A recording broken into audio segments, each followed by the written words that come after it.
রাজ্যের সাড়া ফেলা সেরা খবরের ঝলক জানাবো আজকের বাছাই করা গুরুত্বপূর্ণ তাজা খবর।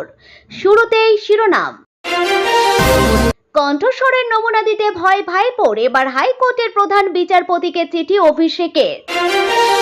20 বছরে প্রথমবার আদালতের বাইরে কেঁদেই ফেললেন বিকাশ রঞ্জন, কি ঘটল কোর্টরুমে জানেন? প্রতীক নয়, ছবি যথেষ্ট, মমতার জনসভায় তিল ধারণের জায়গা নেই, নজর কাড়ল ভিড়।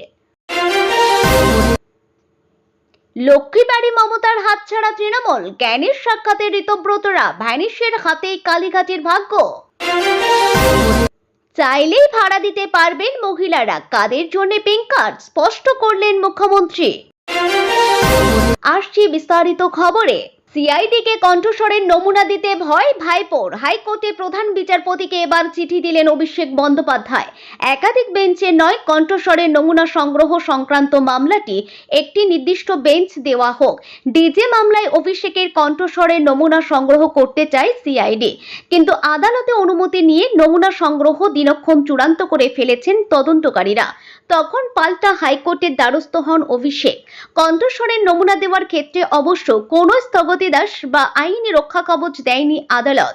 উল্টে এই সংক্রান্ত মূল মামলা অন্য বিচারপতির ইজলাসে বিচারাধীন থাকায় অভিষেকের মামলা থেকে সরে দাঁড়িয়েছে বিচারপতি তীর্থঙ্কর ঘোষ। গতকাল মামলাটি ফেরত চলে গিয়েছে হাইকোর্টের প্রধান বিচারপতির কাছে। এই পরিস্থিতিতে প্রধান বিচারপতির চিঠি দিয়ে মামলার জন্য বেঞ্চ চাইলেন অভিষেক। ঘটনাটি ঠিক কি ঘটেছিল? তখন বিধানসভা প্রচার চলছে জোর কদমে। নির্বাচনী জনসভায় অভিষেক বলেছিলেন 4 তারিখ ভোটের ফল ঘোষণার পর ডিজে বাজাবে। তার বিরুদ্ধে উস্কানি ও হুমকি দেওয়ার অভিযোগে বাগুইআটি ও বিধাননগর সাইবার ক্রাইম থানায় এফআইআর করা হয়েছে।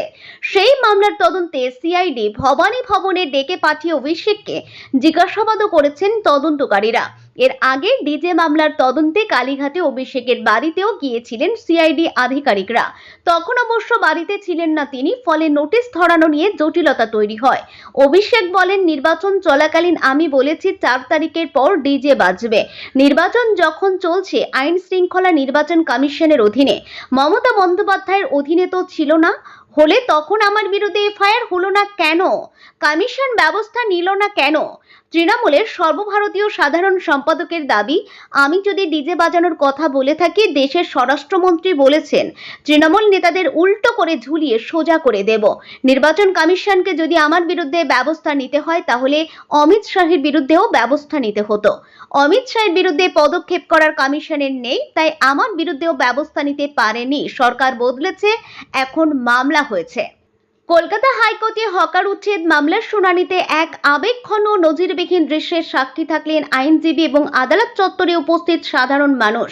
শুনানি শেষে এজলাস থেকে যখন আইনজীবীরা একে একে বেরিয়ে আসছিলেন, ঠিক তখনই এক আবেগপূর্ণ মুহূর্তের কথা তুলে ধরেন আইনজীবী শামীম আহমেদ। বর্ষিয়ান আইনজীবী তথা বামপন্থী নেতা বিকাশ রঞ্জন ভট্টাচার্যের হাত শক্ত করে ধরে তিনি উপস্থিত সবাইকে দাঁড়াতে বলেন। শামীম আহমেদ আবেগঘন কণ্ঠে সংবাদ মাধ্যমের সামনে বলেন, গত 20 বছরের ইতিহাসে এই প্রথমবার আমি দেখলাম যে হকারদের পক্ষে সওয়াল করার সময় আইনজীবী বিকাশ রঞ্জন ভট্টাচার্যের চোখ অস্ত্র সজল হয়ে উঠেছিল। শামীম আহমেদ আরও যোগ করেন, পেশাদারি আবেগের এমন এক অনন্য টান না থাকলে হকারদের পক্ষে এই ধরনের নিখরচায় জোরালো আইনি লড়াই করা সম্ভব নয়। সহকর্মীর মুখে নিজের এই প্রশংসার দৃশ্যতই কিছুটা অস্বস্তিতে পড়তে দেখা যায় বিকাশ রঞ্জন ভট্টাচার্যকে। নিজের কোনো ব্যক্তিগত প্রচার হোক তা হয়তো তিনি চাননি, তাই এই বক্তব্য চলাকালীনই কিছুটা কুণ্ঠিত বোধ করে তিনি সেখান থেকে সরে যান। এজলাসে যার তীক্ষ্ণ সওয়াল এবং রাশভারী ব্যক্তিত্ব দেখতে সবাই অভ্যস্ত, হকারদের মতো শ্রমজীবী মানুষের অধিকারের লড়াই তার এই আবেগ এবং চোখের জল উপস্থিত সহকর্মীদের গভীরভাবে নাড়া দিয়েছে। তবে একজন বামপন্থী হিসাবে নিজের শ্রেণীর মানুষের প্রতি এই গভীর সহমর্মিতা তার কাছ থেকে প্রত্যাশিতই ছিল বলে মন্তব্য করছেন রাজনৈতিক ও সামাজিক মহলের একাংশ। ভাঙনধরা তৃণমূল আবারও রাজনৈতিক আলোচনার কেন্দ্রবিন্দুতে। দলটি আর আগের মতো শক্ত অবস্থানে ফিরতে পারবে কিনা তা নিয়ে রাজনৈতিক মহলে শুরু। ভাঙনধরা তৃণমূল আবারও রাজনৈতিক আলোচনার কেন্দ্রবিন্দুতে। দলটি আর আগের মতো শক্ত অবস্থানে ফিরতে পারবে কিনা তা নিয়ে রাজনৈতিক মহলে শুরু হয়েছে জোর চর্চা। একসময় যে দল রাজ্যের শাসন ক্ষমতায় ছিল এবং পাড়ায় পাড়ায় যাদের সাংগঠনিক দাপট দেখা যেত, সেই দলের একাংশ বর্তমানে জেলবন্দি বা অন্য রাজনৈতিক শিবিরে আশ্রয় নিচ্ছে বলে দাবি করা হচ্ছে। এই পরিস্থিতির মধ্যেই বুধবার দক্ষিণ কলকাতায় নজর কাড়ল একটি তৃণমূল কর্মী সভা। সূত্রের খবর, দক্ষিণ কলকাতার মহারাষ্ট্র নিবাস হলে এই কর্মী সভার আয়োজন করা হয়েছিল। নেতৃত্বে ছিলেন রাজ্যের প্রাক্তন মন্ত্রী চন্দ্রিমা ভট্টাচার্য ও বৈশ্বর্ণ চট্টোপাধ্যায়। যদিও তৃণমূল সুপ্রিমো মমতা বন্দ্যোপাধ্যায় এই সভায় উপস্থিত ছিলেন না, তবুও কর্মীদের মধ্যে উৎসাহ উপস্থিতি ছিল চোখে পড়ার মতো। সভা ঘিরে উপচে পড়া ভিড় লক্ষ্য করা যায় বলে জানা গেছে। দলীয় সূত্রে একাংশের মতে এই কর্মী সভা মূলত সংগঠনকে শক্তিশালী করা এবং মাঠ পর্যায়ের কর্মীদের সঙ্গে যোগাযোগ আরো সুদৃঢ় করার উদ্দেশ্যে আয়োজন করা হয়েছিল। তবে রাজনৈতিক পর্যবেক্ষকদের মতে সাম্প্রতিক সময়ের দলীয় বিভাজন ও আসল তৃণমূল নিয়ে চলা বিতর্কের প্রেক্ষিতে এই সভা বিশেষ তাৎপর্যপূর্ণ হয়ে ওঠে। সভায় উপস্থিত একাধিক কর্মী ঋতব্রত শিবিরকে কেন্দ্র করে ক্ষোভ প্রকাশ করেন বলে জানা গেছে। তাদের দাবি, দলের অভ্যন্তরে বিভ্রান্তি তৈরি করার চেষ্টা চলছে এবং প্রকৃত তৃণমূলের পরিচয় নিয়ে অনাবশ্যক বিতর্ক তৈরি করা হচ্ছে। এক কর্মী বলেন, এটা হিমশৈলের চূড়া মাত্র, আসল ভিড় আগামী দিনে আরো দেখা যাবে। যারা ডিম ছোড়া রাজনীতি করছে তাদের ভবিষ্যৎ মানুষই নির্ধারণ করবে। তিনি আরো দাবি করেন, ঋতব্রত বন্দ্যোপাধ্যায়কে একাধিক রাজনৈতিক দল থেকে বহিষ্কার করা হয়েছে এবং এবার সাধারণ মানুষই তাকে প্রত্যাখ্যান করবে বলে মন্তব্য করেন। তার বক্তব্যে রাজনৈতিক কথাকে সুরও স্পষ্ট ছিল। অন্য এক কর্মী সভায় বলেন, কে আসল তৃণমূল তা নিয়ে কোনো বিভ্রান্তি নেই। মমতা বন্দ্যোপাধ্যায় একজন মাটির মানুষ, তার নেতৃত্বের জন্য কোনো সার্টিফিকেটের প্রয়োজন নেই, শুধু তার নাম আর ছবি থাকলেই যথেষ্ট, কোনো প্রতীক লাগবে না, ছবিটাই এনাফ এনাফ এনাফ। এই মন্তব্য ঘিরে সভায় উপস্থিত কর্মীদের মধ্যে উৎসাহ দেখা যায় বলে দাবি করা হয়েছে। রাজনৈতিক মহলের মতে এই ধরনের বক্তব্য দলের প্রতি আনুগত্য প্রদর্শনের পাশাপাশি অভ্যন্তরীণ বিভাজনের জল্পনাকেও আরো উস্কে দিতে পারে। সভায় উপস্থিত নেতৃত্ব সংগঠনকে আরো শক্তিশালী করার আহ্বান জানান বলে জানা যায়। তারা জানান, তৃণমূলের মূল শক্তি তার কর্মীভিত্তিক সংগঠন এবং সাধারণ মানুষের সঙ্গে সম্পর্ক। সেই সম্পর্ককে আরো দৃঢ় করাই এখন প্রধান লক্ষ্য। ভাঙন ধরা তৃণমূল আবারও রাজনৈতিক আলোচনার কেন্দ্রবিন্দুতে। দলটি আর আগের মতো শক্ত অবস্থানে ফিরতে পারবে কিনা তা নিয়ে রাজনৈতিক মহলে শুরু হয়েছে জোর চর্চা। একসময় যে দল রাজ্যের শাসন ক্ষমতায় ছিল এবং পাড়ায় পাড়ায় যাদের সাংগঠনিক দাপট দেখা যেত, সেই দলের একাংশ বর্তমানে জেলবন্দি বা অন্য রাজনৈতিক শিবিরে আশ্রয় নিচ্ছে বলে দাবি করা হচ্ছে। এই পরিস্থিতির মধ্যেই বুধবার দক্ষিণ কলকাতায় নজর কাড়ল একটি তৃণমূল কর্মী সভা। বঙ্গে ভোট প্রচারের সময় মুখ্য নির্বাচন কমিশনার জ্ঞানেশ কুমারকে দিনরাত বাক্যবাণে বিদ্ধ করতেন মমতা বন্দ্যোপাধ্যায়। নামের সঙ্গে ছন্দ মিলিয়ে জ্ঞানেশ কুমারকে বারবার ভ্যানিশ কুমার বলে কটাক্ষ করেছেন প্রাক্তন মুখ্যমন্ত্রী। এমনকি মুখ্য নির্বাচন কমিশনারের বিরুদ্ধে অনাস্থা আনার ক্ষেত্রেও সামনের সারিতে ছিল তৃণমূল। কালের চক্রে এবার সেই জ্ঞানেশ কুমারের হাতে নির্ধারিত হতে চলেছে মমতা তৃণমূলের ভাগ্য। নিজেদের আসল তৃণমূল বলে দাবি করে মমতা বন্দ্যোপাধ্যায়ের হাত থেকে দলের নিয়ন্ত্রণ দখলে মরিয়া ঋতব্রত বন্দ্যোপাধ্যায়।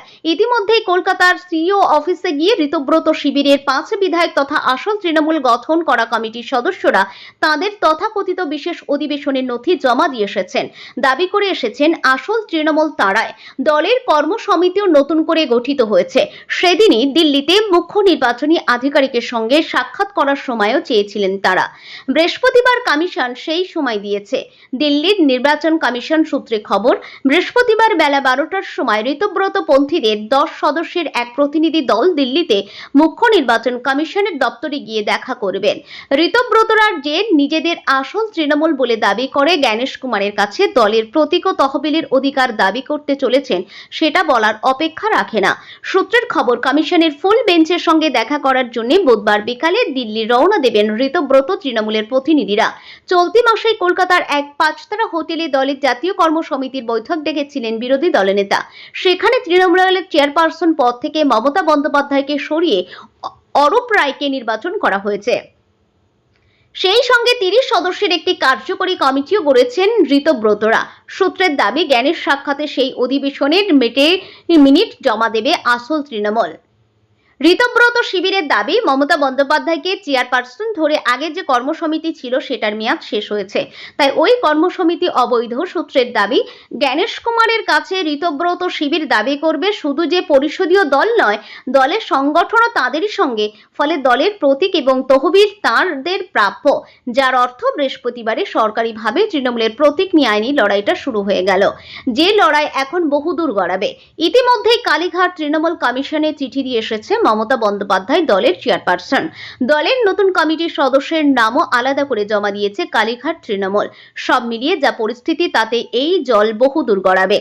মুখ্যমন্ত্রী পদে শুভেন্দু অধিকারী বসার পরে মহিলাদের জন্য বিনামূল্যে সরকারি বাসে যাতায়াতের ব্যবস্থা করা হয়েছে মহিলাদের জন্য। এই ব্যবস্থা চালু করার পর থেকেই বিষয়টি নিয়ে নানান মহলে আলোচনা শুরু হয়েছিল। বিশেষ করে কর্মজীবী ও আর্থিকভাবে স্বনির্ভর বহু মহিলা জানান, তারা নিজের ভাড়া নিজেরাই বহন করতে সক্ষম। তাই সবার জন্য এক নিয়ম না রেখে যারা সত্যি এই সুবিধা নিতে চান তাদের জন্য আলাদা ব্যবস্থা করার দাবি উঠেছিল। এবার সেই দাবি মেনে পদক্ষেপ নিল রাজ্য সরকার। কাদের জন্য পিঙ্ক কার্ড জানালেন মুখ্যমন্ত্রী। মুখ্যমন্ত্রী শুভেন্দু অধিকারী ঘোষণা করেন, খুব শীঘ্রই মহিলা যাত্রীদের জন্য চালু করা হবে পিঙ্ক কার্ড। এই কার্ড থাকলে কেবল সরকারি বাসে বিনামূল্যে যাতায়াতের সুযোগ মিলবে। অর্থাৎ ভবিষ্যতে প্রত্যেক মহিলা স্বয়ংক্রিয়ভাবে এই সুবিধার আওতায় থাকবেন না, বরং যারা ইচ্ছুক তারাই আবেদন করে কার্ড সংগ্রহ করবেন। বর্তমানে সরকারি বাসে মহিলাদের জন্য জিরো ভ্যালু টিকিটের ব্যবস্থা চালু রয়েছে। সেই প্রসঙ্গ টেনে মুখ্যমন্ত্রী বলেন, আমরা মহিলাদের জন্য সরকারি বাসে জিরো ভ্যালু টিকিট চালু করেছি, কিন্তু এই সুবিধা চালু করার সময় যেহেতু আমরা বেশি সময় পাইনি, তাই আমরা একটি পিঙ্ক কার্ড বা গোলাপি কার্ড করে দেব, যাতে যে মহিলারা সরকারি বাসে বিনামূল্যে যাতায়াত করতে চান তারাই পাবেন। সরকারি বাসে যে সকল মহিলারা ভাড়া দিতে যেতে চান তাদের প্রতি শ্রদ্ধা জানিয়ে মুখ্যমন্ত্রী বলেন, আমি দেখেছি বেশ কিছু সরকারি কর্মচারী মহিলা দিদিরা বোনেরা তারা বলেছেন, আমি টিকিট কাটতে চাই, কারণ সরকার আমাকে বেতন দিচ্ছে, আমি উপযুক্ত অর্থ পাচ্ছি, আমি ফ্রিতে বাসে অফিস যাতায়াত করতে চাই না।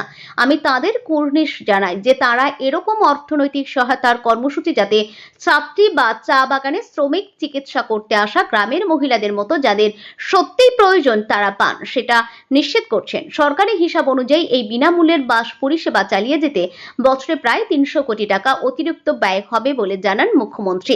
তবে সাধারণ মানুষের সুবিধাকে অগ্রাধিকার দিয়ে এই খরচ বহন করা হবে বলেও তিনি স্পষ্ট করেন। এদিন পরিবহনের পাশাপাশি স্বাস্থ্য পরিষেবাতেও নতুন উদ্যোগের ঘোষণা করা হয়। গর্ভবতী মায়েদের দ্রুত হাসপাতালে পৌঁছে দিতে 102 নম্বর পরিষেবার আওতায় 200টি নতুন অ্যাম্বুলেন্স চালু হয়েছে বলে জানান মুখ্যমন্ত্রী।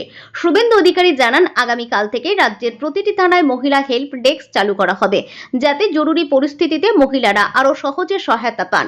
আগামী দিনে এই উদ্যোগগুলি কতটা কার্যকরভাবে বাস্তবায়িত হয় সেদিকে এখন নজর থাকবে সাধারণ মানুষের।